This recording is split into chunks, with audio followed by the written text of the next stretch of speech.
নমস্কার দর্শক বন্ধুরা, এম.এস. ক্রিয়েশন টেক এর পক্ষ থেকে এই চ্যানেলে আপনাদের জানাই সুস্বাগতম। ভগবান শ্রীকৃষ্ণের বিভিন্ন বাণী ও গল্প এই চ্যানেলের প্রধান বিষয়বস্তু। আপনি যদি নতুন হন তাহলে চ্যানেলটি সাবস্ক্রাইব করার অনুরোধ রইল সকলের কাছে। তার জন্য অগ্রিম ধন্যবাদ আপনাদের। আজকে শ্রীকৃষ্ণের কিছু মহামূল্যবান বাণী আপনাদের কাছে তুলে ধরব, যা আপনাদের চলার পথকে সহজ করে দেবে। চলুন শুরু করা যাক। বন্ধুরা, এমন অনেকে রয়েছে যাদের অল্পতেই চোখে জল আসে। সামান্য দুঃখ পেলেও যেমন চোখে জল আসে, ঠিক তেমনি অনেক মানুষ এমন রয়েছেন যাদের খুশিতেও চোখ ছলছল করে ওঠে। আবার এমন মানুষও আছেন যারা কেবলমাত্র নিজের জন্য নয়, অন্যের দুঃখে দুঃখিত হয়ে চোখে জল চলে আসে। তাই অনেক সময় দেখা যায় টিভির পর্দায় অথবা সিনেমা হলে অথবা বাস্তব জীবনে কোন দুঃখের ঘটনার সম্মুখীন হলে তারা নিজেদের চোখের জল আর সামলে রাখতে পারেন না, তারা কেঁদে ফেলেন। অনেকেই তার এই বিষয়টিকে নিয়ে মজা করে থাকেন, হাসি ঠাট্টা করে থাকেন। অনেকেই ভেবে থাকেন যে এই সমস্ত প্রকৃতির মানুষেরা মানসিক দিক থেকে কিছুটা দুর্বল প্রকৃতির। কিন্তু বাস্তবে এই সমস্ত মানুষদের সম্পর্কে যা ভাবা হয় তার থেকে তারা সম্পূর্ণ আলাদা প্রকৃতির হয়ে থাকেন। এই সমস্ত মানুষদের মধ্যে এমন কিছু বিশেষ গুণ লক্ষ্য করা যায় যা সম্পূর্ণরূপে তাদের অন্যদের থেকে এদের স্বতন্ত্র করে রাখে। এই চোখের জলই তাদের প্রধান শক্তিতে পরিণত হয়। বন্ধুরা, যারা এইভাবে অল্পতেই কাঁদতে পারেন তাদের ভগবানের কৃপায় বেশ কিছু সুবিধা রয়েছে। আধুনিক মনস্তত্ত্ববিদরা এই বিষয়ে গবেষণা করে দেখেছেন যে এইভাবে অল্পতেই যাদের চোখে জল চলে আসে তারা নিজের মধ্যে জমে থাকা দুঃখ, কষ্ট, পীড়া খুব সহজে কেঁদে প্রকাশ করে ফেলতে পারে। ফলে তাদের মনের এই দুঃখ দীর্ঘমেয়াদী হয় না, তারা সহজেই সামনে এগিয়ে যেতে পারেন। অন্যদিকে যারা নিজেদের এই রাগ ক্ষোভ দুঃখকে ভেতরে জমিয়ে রাখেন তারা একটা সময়ের পর প্রচুর মানসিক যন্ত্রণায় ভুগতে থাকেন এবং পরবর্তী সময়ে তাদের মধ্যে অনেক ক্ষেত্রে প্রতিশোধ স্পৃহার জন্ম হয়। ফলে মনের মধ্যে জমে থাকা এই দুঃখ, রাগ তাদের কখনোই পিছু ছাড়তে চায় না, যে কারণে তারা সব সময় নিজের মনের মধ্যে অসন্তুষ্ট থাকেন। আবার যারা অল্পতেই কাঁদেন তাদের অনেকে মৃত্যু ভাবেন, কিন্তু আসলে এরা যথেষ্ট সাহসী হন। কান্না মানুষের ভেতরের আবেগ থেকে আসে।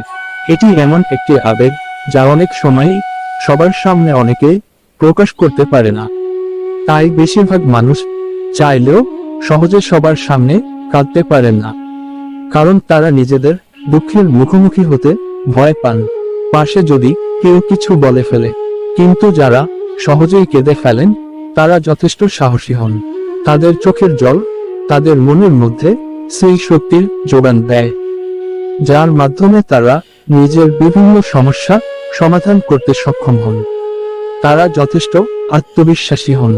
লোকে কি ভাববে এই ভেবে তারা নিজেদের আবেগ অনুভূতিকে দমন করেন না। এবং আরো একটি বিষয় শুনলে আপনি আশ্চর্য হবেন যে আধুনিক চিকিৎসা বিজ্ঞান বলছে যদি মনের ভেতর দুঃখ, কষ্ট, কান্না এগুলোকে ক্রমাগত নিজেদের মনের ভেতরে চেপে রাখা হয় তাহলে সেক্ষেত্রে আমাদের শরীরের মধ্যে পরবর্তী সময়ে এক বড় ধরনের সমস্যা তৈরি হতে পারে। এতে আমাদের প্রেসারের এবং স্নায়ুতে অতিরিক্ত চাপ তৈরি হয় এবং তার সঙ্গে বাড়তে থাকে অতিরিক্ত স্ট্রেস, যার থেকে পরবর্তী সময়ে বিভিন্ন বড় রোগ ও মানসিক রোগের সৃষ্টি হতে পারে। কিন্তু যারা কষ্ট হলে এইরূপ কেঁদে ফেলেন তারা মানসিক চাপমুক্ত থাকতে পারেন।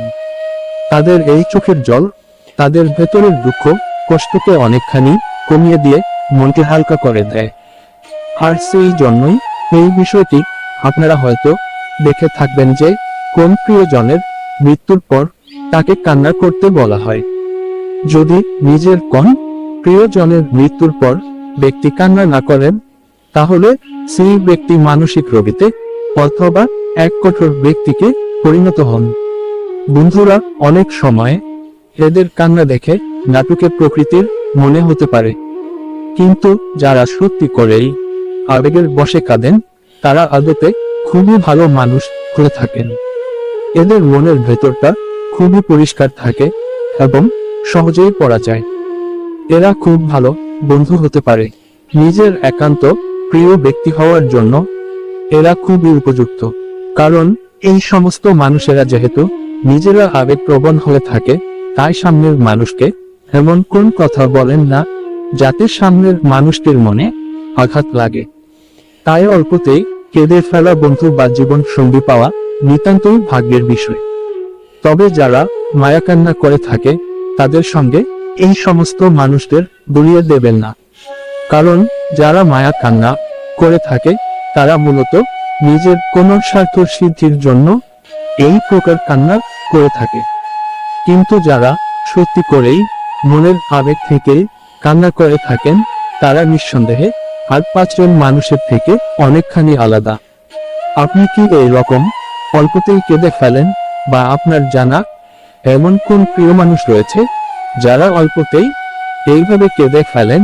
যদি থাকে তাহলে নিচের কমেন্ট বক্সে অবশ্যই জানাবেন। আর হ্যাঁ, এটা সর্বদা মনে রাখবেন যে এরা কিন্তু কখনোই দুর্বল ও ভীত প্রকৃতির মানুষ নন, কারণ বড় বড় সমস্যা এরা যেমন সমাধান করতে পারদর্শী, ঠিক তেমনি এরা জীবনের সমস্ত দিক সামঞ্জস্য রেখে চলতে পারেন।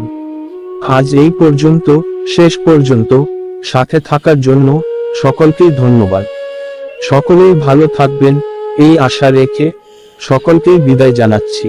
পরের ভিডিও পাওয়ার জন্য অপেক্ষা করুন, আর সকলেই সুস্থ থাকুন।